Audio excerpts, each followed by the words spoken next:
What happens if you have a presence of a fecal indicator organism? Then things get serious real quick. And first thing you have to do is issue an acute MCL violation public notice within 24 hours.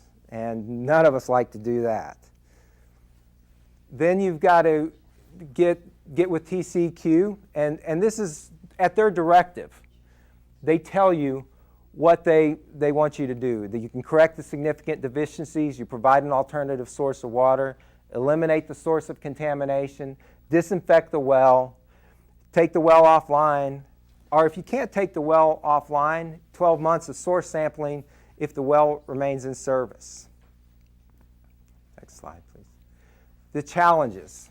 Now, what I wanted to do is we sat back and we made this presentation to our executive management to kind of get them in tune that this is going to be a big challenge. And there's a lot of costs associated with it. Not only do you have manpower costs, you have lab costs, you have sampling costs, additional sampling, you have operational costs, you have, if you choose to do 4-log inactivation, it's a whole new requirement for reporting your monthly operating reports.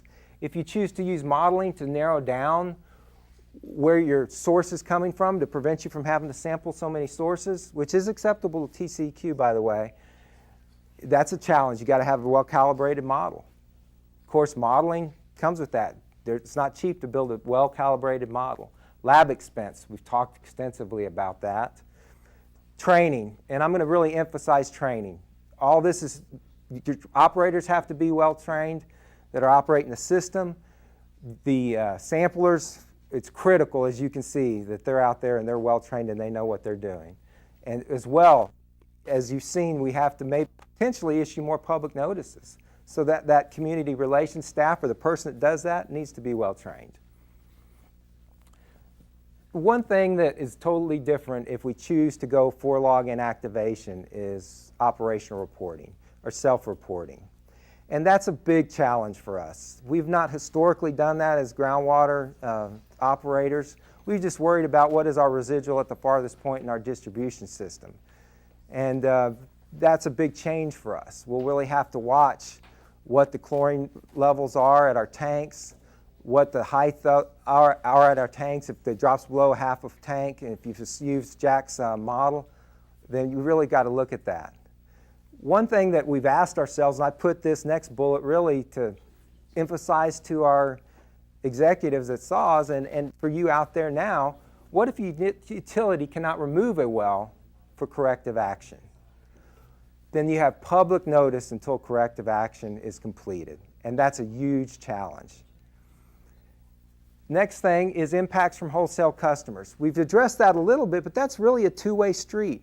If you're providing water to a wholesaler or a customer and you are sending that water to them, if they get a hit out in their distribution system, a total coliform hit, then they've got to contact you and you have to go back and sample your source if you do not have 4-log inactivation.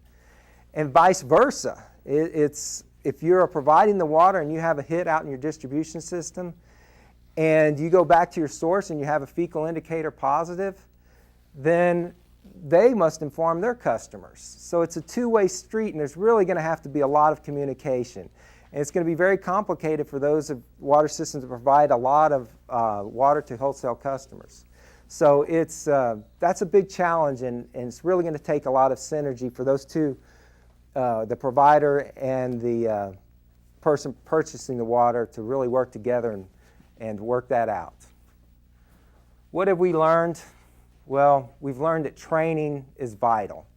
As you can see, if you get sloppy on your sample collection, life can get complicated very quickly. We really recommend that dedicated sample sites for TCR samples really should be considered. In 2008, we had 7 positives out of 4,200. And I've kind of got a little joke about 2009.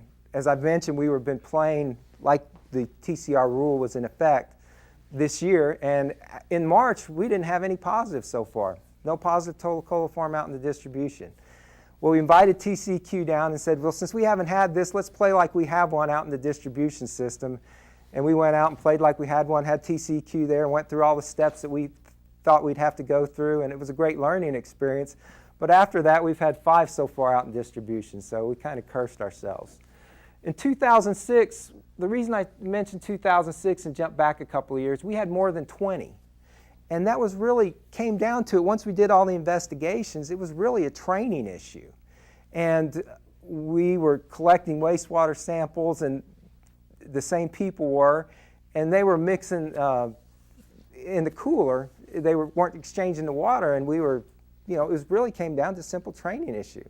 And once we corrected that situation, we didn't have any more positive TCRs, or not an abnormal amount. And as you can see, that's strictly a training issue. But if the groundwater rule would have been in effect, we would have been running around collecting source samples all over the system. So big challenge.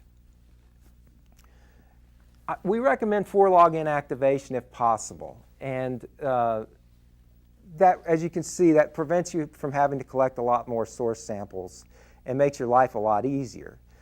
But it will make you have to monitor your system much closer than maybe you're used to doing. But for us, it would eliminate sampling at a lot of our primary pump stations. So it's really your choice, you know, as it's been mentioned by Joaquin earlier. Do you go 4-log inactivation, or you just sample at your sources if you have a hit? And I think you've got to look at your staffing, you've got to look at costs, you've got to understand everything, and what you think your operators are most comfortable to. This is a huge change.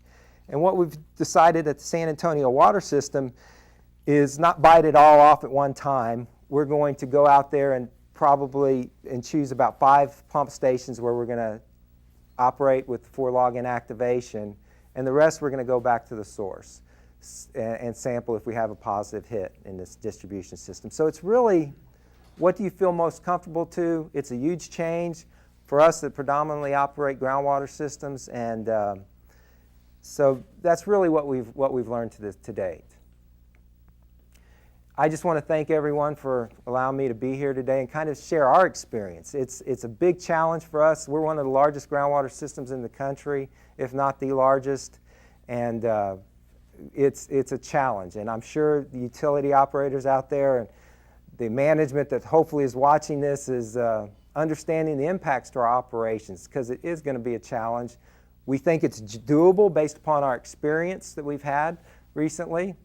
We've had 5 hits and we've responded appropriately and went back and sampled the source each time within 24 hours. It is a little more work because, as you know, in operations you get notification at 4:49 or 5:05 that you had a positive hit out in the distribution system, and you've got to set yourself up to sample within 24 hours at that source. So it is a challenge, but it's something that I'm sure we can all do, and just with a little training we will be successful. Thank you.